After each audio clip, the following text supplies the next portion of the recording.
Direction la Californie, deuxième rendez-vous de ces fameuses World Triathlon Series. Après avoir disputé le premier rendez-vous à Auckland en Nouvelle-Zélande, la caravane donc a traversé le Pacifique, direction la côte californienne. Chez ces dames, Anne Haug domine de la tête et des épaules le circuit depuis la fin de la saison. Dernière bien sûr, est-elle en passe de réaliser la passe de 3 avec une victoire à Auckland en 2012, une victoire à Auckland en 2013 et peut-être ici à San Diego. C'est le retour d'Alistair Brownlee. La concurrence s'annonce sévère du côté de chez ces messieurs. San Diego, le berceau en l'occurrence du triathlon américain. C'est ici en fait que s'est construit, qu'est né, que s'est développée cette discipline avant de migrer direction Boulder et le Colorado. Effectivement, les conditions d'ensoleillement, les conditions climatiques sont largement favorables à la pratique de cette discipline d'extérieur. L'arrivée de ces dames, ce sont les premières à s'élancer ici sur ce rendez-vous américain vendredi. C'était vendredi 19 avril. Anne Haug, l'Allemande, leader au classement général des Triathlon Series. Elle a remporté, je vous le disais, l'étape d'Auckland l'an passé, en fin de saison. Elle a remporté la première manche qui était disputée à Auckland cette année aussi. Elle est effectivement la favorite. Et c'est tant mieux parce qu'elle compte aussi beaucoup sur la présence des Américaines qui disputent du même coup le championnat américain ici à l'occasion de cette étape. Et elle espère que ces Américaines vont pouvoir donner du rythme. C'est ce qu'elle aime. Attention à surveiller de près quand même sa sortie de l'eau. Andrea Hewitt, la néo-zélandaise, déçue par sa performance 15e à Auckland à domicile, a sans doute hâte de corriger cela. Parmi les autres adversaires, Emma Moffat, l'Australienne, double championne du monde qui a vécu une année 2012 en demi-teinte, qui a pris une 3e place cette année sur l'étape de Coupe du Monde de Moulaba, absente à Auckland. Peut-être le retour d'Emma Moffat, l'américaine Sarah Groff. Belle perf lors des Jeux Olympiques, elle prend une 4e place, elle est à domicile et elle a bien l'intention de profiter de ce titre de champion des États-Unis qui peut-être, ou de championne des États-Unis qui peut lui tendre les bras. Elle adore San Diego, elle a un excellent souvenir de cette étape de San Diego, même si l'an passé c'est une étape qu'elle a menée presque de bout en bout, elle s'est écroulée sur les derniers kilomètres à pied. Elle sait ce qui lui reste à corriger, ce qu'il lui a fallu corriger pour être justement parmi cette année les concurrentes susceptibles de monter sur la plus haute marche. Surveiller de près sa compatriote Gwen Jorgensen, l'athlète longiligne, rapide à pied, très rapide. Gwen Jorgensen, elle aussi, elle porte les couleurs américaines et elle profitera sans nul doute des supporters venus en masse pour soutenir leurs représentants. Non Stanford, la Britannique, la jeune Britannique, championne du monde des moins de 23 ans en 2012, rapide, très rapide, à surveiller elle aussi de très très près comme le lait sur le feu.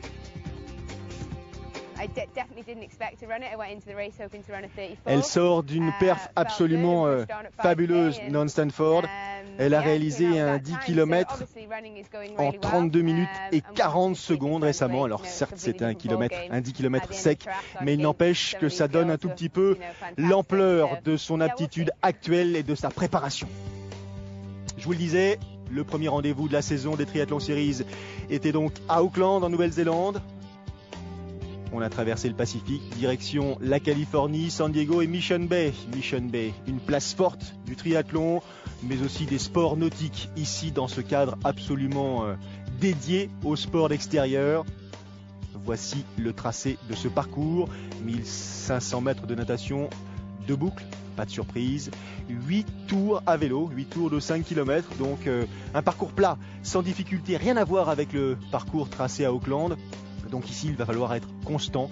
Il n'y aura pas d'efforts ou de cassures qui pourront être réalisées à l'occasion des différentes ascensions ou autres descentes. Ce sera forcément en force d'un bout à l'autre. Et enfin, 3 tours à pied pour réaliser les 10 km au programme. Allez, on commence avec ces dames. 41 athlètes au départ. C'est pas une population très très dense de triathlètes. En revanche, on a ce qui se fait de mieux du côté féminin. Donc on s'attend à une grosse bagarre. C'est parti pour les 1500 mètres de natation. Conditions de course idéales ou presque.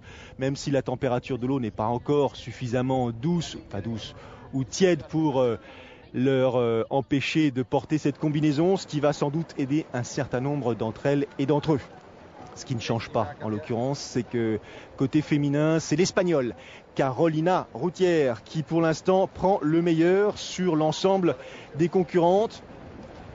Carolina Routière, qui elle, récemment, quelques semaines avant de venir ici à San Diego, s'est offert une deuxième place sur une coupe panaméricaine. C'était à Sarasota. Et pour l'instant, elle amène tout ce petit monde en natation dans ses pieds. On va compter Emma Moffat derrière, Pamela Oliveira la brésilienne, Sarah Groff l'américaine, des nageuses qui ont l'habitude d'animer la tête de course. Attention, attention, déjà des écarts substantiels. On voit Emma Moffat en gros plan. Sarah Groff qui vient de passer. Déjà quelques secondes entre le groupe de tête, 5-6 compétitrices et les poursuivantes immédiates. Derrière, ça devient plus compliqué. C'est envisageable d'avoir à la sortie de l'eau un groupe de 4 à 5 compétitrices qui creusent déjà un réel écart avec la concurrence. Il faudra situer assez rapidement les positions de Anne Haug, de Non Stanford, Jodie Stimson, entre autres, Gwen Jorgensen, pour savoir quel travail elles devront effectuer lors du parcours cycliste pour tenter de revenir sur la tête de course. L'écart qui se creuse un tant soit peu, plus en tout cas, et elles ne sont plus que 4 devant. Derrière, un petit duo et le reste de la flotte au loin. Sortie de l'eau. Sortie de l'eau la première, Carolina Routière, 17 minutes 25, suivi d'Emma Moffat, Pamela Oliveira et Sarah Groff, tout ça dans un mouchoir de poche. Ensuite, on trouve Rachel Klammer. Regardez les écarts dont je vous parlais tout à l'heure. Déjà plus de 35 secondes, 40 secondes pour certaines. Jessica Harrison, c'est la seule française présente ici à San Diego, est à 42 secondes. Première transition, le public. Le public est venu en masse. Sarah Groff, c'est l'américaine. Elle est à domicile. Encore une fois, cette épreuve est support des championnats américains courte distance. C'est la première. Sarah Groff à s'extraire de la de transition, suivie de l'Espagnole Carolina Routière. La Brésilienne Pamela Oliveira et Emma Moffat a perdu de précieuses secondes à l'occasion de cette première transition.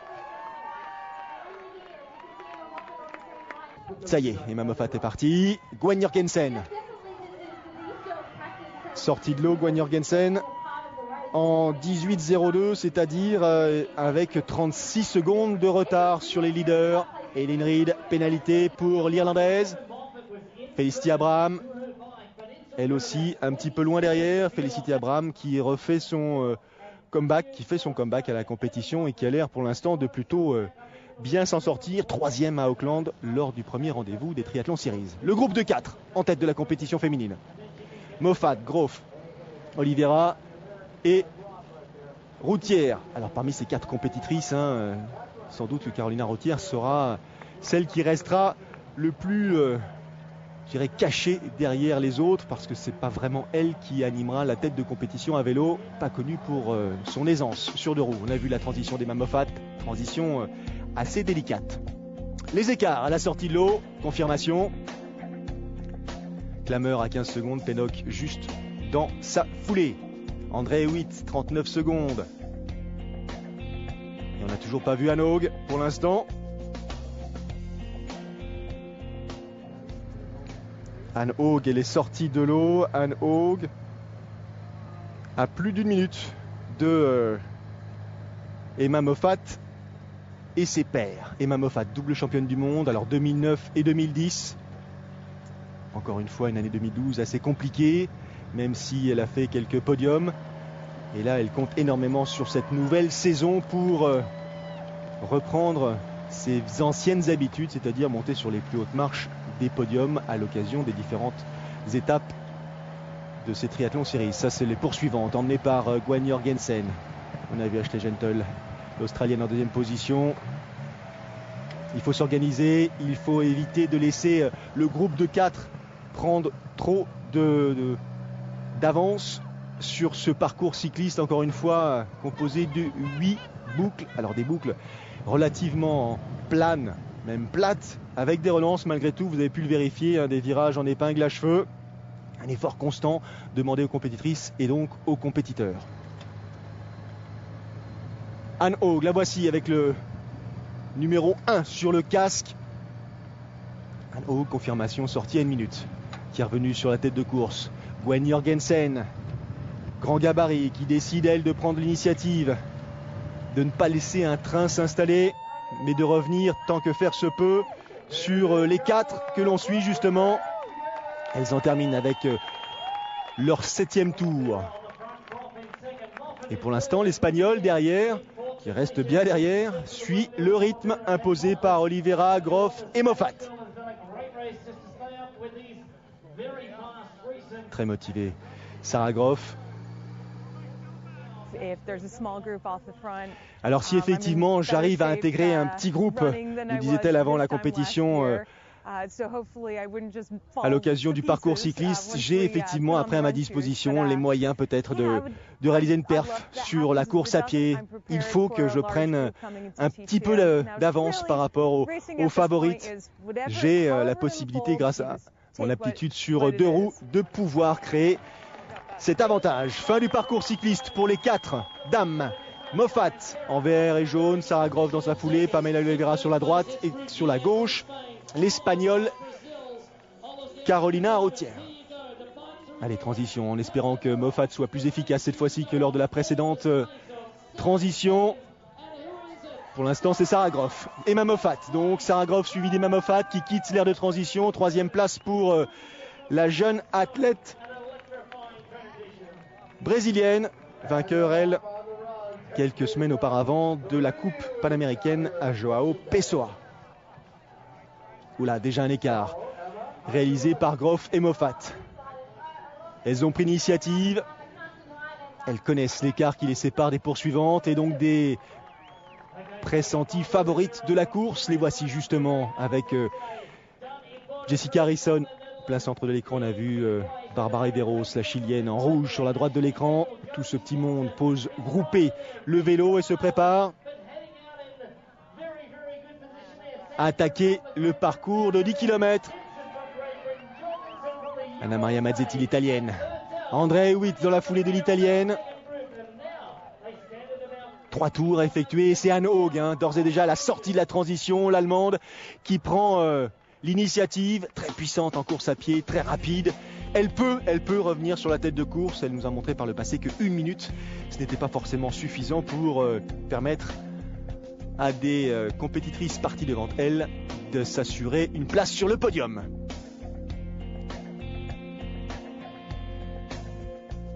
Haug, Stanford, Stimson, Gentle, Jorgensen, toutes ensemble. Allez, on suit la progression le long de la plage de Sarah Groff et de Emma Moffat qui ont visiblement largué Pamela Oliveira et Carolina Arroutière. Ce n'est pas une surprise. Les voici donc en 3e et 4e position. 3 tours, un peu plus de 3 km 300 à l'occasion de chacun de ces tours. Température pour l'instant pas tout à fait élevée, enfin des conditions de course qui ne sont pas pénibles pour ce qui concerne cette situation géographique sur la côte californienne. Groff qui fait l'effort et qui tente de laisser Emma Moffat à quelques longueurs derrière. Est-ce que ça s'organise? Alors, on a Non Stanford, la Britannique, avec Anne Haug, l'Allemande dans sa foulée, Jolly Stimson, l'autre Britannique, Ashley... Non, c'est Felicity Abraham dans le groupe. Alors, qu'est-ce qu'elle nous dit, Non Stanford? Elle nous dit tout simplement que sa dernière perche sur 10 km est effectivement sympa, mais là il ne faut pas oublier que ce ne sont pas 10 km secs qu'il y a eu auparavant du vélo et de la natation, c'est pas tout à fait la même chanson. Gwen Jorgensen, le grand gabarit, filiforme, 1m77, la jeune athlète américaine est revenue donc dans ce peloton de chasseuses en quelque sorte. Elle est revenue aussi, Emma Moffat, l'Australienne, elle a pris le pouvoir pour l'instant, ou du moins le meilleur, sur Sarah Groff, l'Américaine. À la fin ou à la faveur de ce dernier tour pédestre, il en reste encore 2, donc il reste 6 km 600 et un tout petit peu plus. Foulée classique, ample, les épaules qui plantent des clous. Emma Moffat reconnaissable entre 1000. Non Stanford pour l'instant toujours en tête de ce groupe de poursuivantes. Elle emmène Anne Haug, elle emmène Jolly Stimson, elle emmène Gwen Jorgensen. Et oui, Felicity Abraham, elle a marqué le pas et pour cause, elle a pris un petit carton, 15 secondes d'arrêt. Il va falloir en profiter pour respirer, repartir d'autant plus vite si elle veut réintégrer la tête de course derrière Carolina Routier. André Witt, Pamela Oliveira ont été rejointes par Ashley Gentle, l'Australienne, là, sur la droite. Elle continue son effort. Emma Moffat. Sarah Groff marque le pas. Elle est désormais à 12-15 mètres et ça ne fait que s'accentuer. Elle a pris le contrôle de la course, l'athlète australienne. Encore une fois, Emma Moffat qui a vécu une saison 2012 en demi-teinte, qui avait dû abandonner à l'occasion des Jeux Olympiques à Londres, aimerait bien oublier rapidement ses mauvais souvenirs et reprendre le chemin des podiums et des victoires. Ouh là là, la foulée paraît pas tout à fait souple, agressive, fluide, moins fluide en tout cas que celle de Stanford et Jorgensen. On s'asperge, on se rafraîchit. Attention à ces athlètes, elles ont des attitudes très différentes, des foulées ô combien dissemblables, mais elles sont très très efficaces et c'est leur point commun, très efficaces à pied. 16 secondes d'avance pour Emma Moffat. Elle en comptait un peu plus de 58-59, une minute même au moment d'attaquer le parcours pédestre. Ça fond comme neige au soleil. Il va falloir faire preuve de résistance. Elle est toute seule devant, tandis que derrière, elles sont plusieurs et donc ça va changer un tout petit peu la donne. Sarah Groff en deuxième place, elle a sans doute fait une croix sur la plus haute marche du podium. Elle compte maintenir cette position pour emporter le titre de championne des États-Unis sur ce format olympique. Attention, c'est loin d'être terminé car derrière on les aperçoit. Ce sont Jorgensen, Stanford, Stimson et Haug qui reviennent. Ouh, et ça revient à vive allure.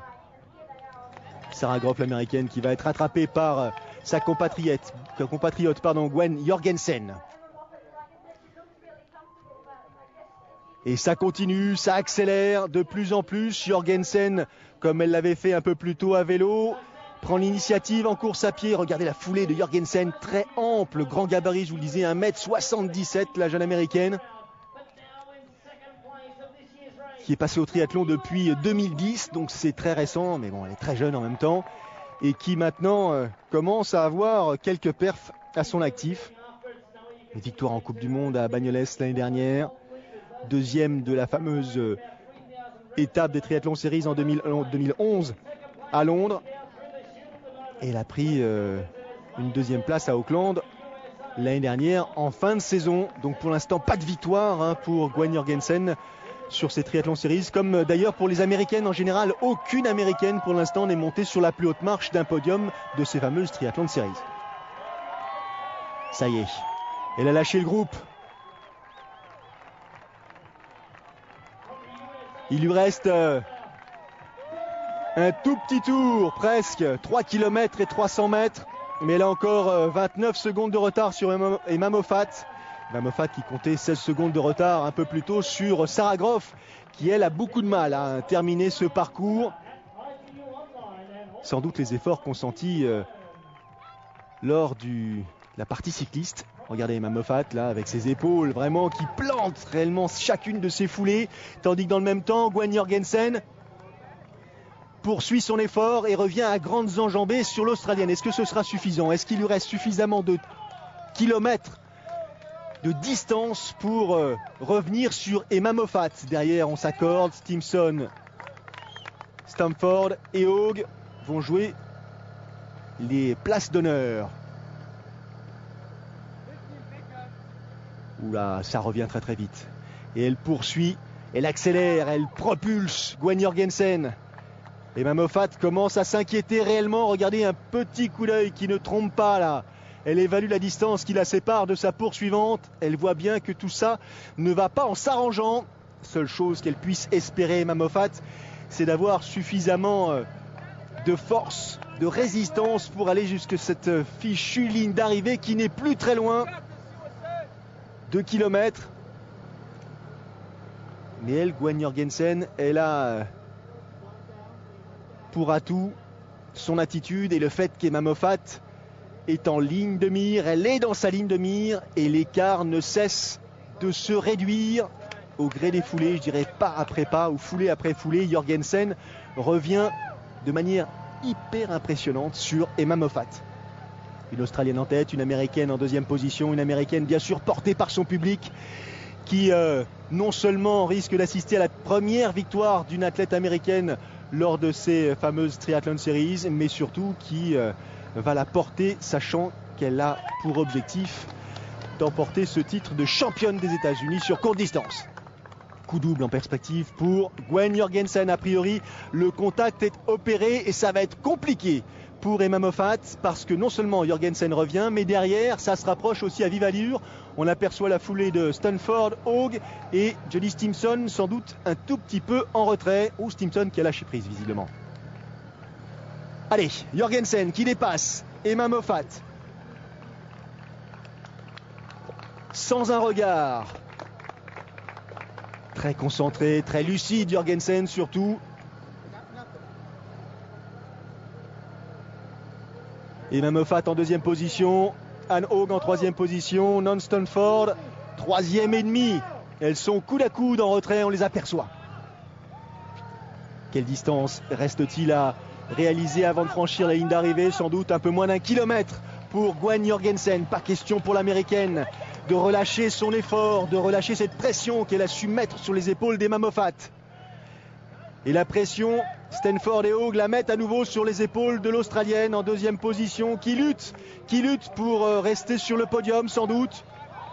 Allez, dernière relance, dernière accélération. C'est une victoire américaine en perspective sur cette étape des Triathlon Series, ici à domicile à San Diego. Et c'est un titre de championne des États-Unis pour Jorgensen qui lui tend les bras. Écoutez le soutien du public. Quelle performance, quel show réalisé par la tête américaine. Ça y est, elle a pénétré sur le tapis bleu, c'est fait, regardez, elle termine au sprint.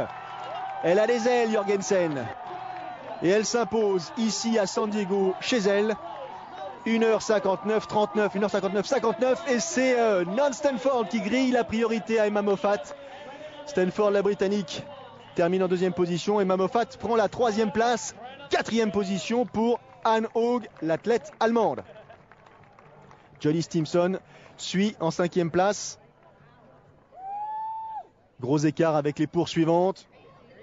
André Hewitt prendra la sixième position et Jessica Harrison terminera un tout petit peu plus loin en 13e place.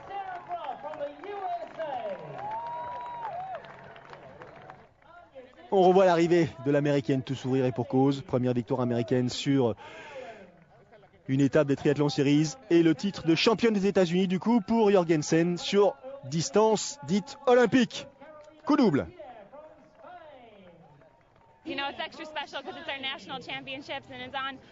Ah, bien sûr que ça a une saveur toute particulière parce que c'est un titre de championne des États-Unis acquis ici à domicile, donc c'est vraiment incroyable. Ah, je me suis vraiment fait plaisir. Bon, il a fallu effectivement se battre un tout petit peu après la natation. J'étais pas à mon aise, mais j'ai réussi en course à pied revenir, à rattraper Moffy et Groffy, en l'occurrence Emma Moffat et Sarah Groff, et terminer sur ma lancée pour prendre la deuxième place. Ah, j'avais pas 36 solutions, il fallait que je creuse l'écart à vélo, que je mette un tout petit peu à l'abri après le parcours cycliste pour essayer de conserver quelques secondes précieuses et jouer peut-être une place sur le podium. C'est ce qu'elle est arrivée à faire, Emma Moffat. Les temps, le classement donc des compétitrices à l'occasion de ce deuxième rendez-vous des Triathlon Series.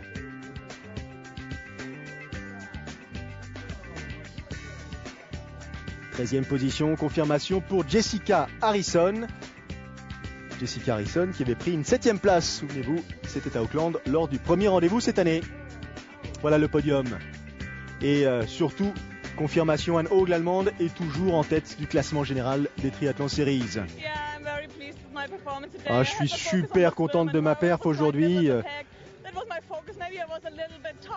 Je me sentais sans doute un petit peu fatigué après Auckland, mais j'ai su effectivement trouver les ressources et puis surtout rester dans une dynamique de course qui m'a permis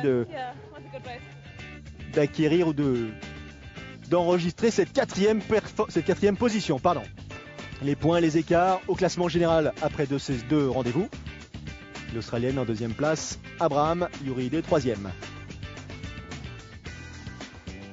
Le podium, le champagne, comme d'habitude, à suivre. On marque une petite pause et on revient à San Diego pour la course de ces messieurs. À tout de suite.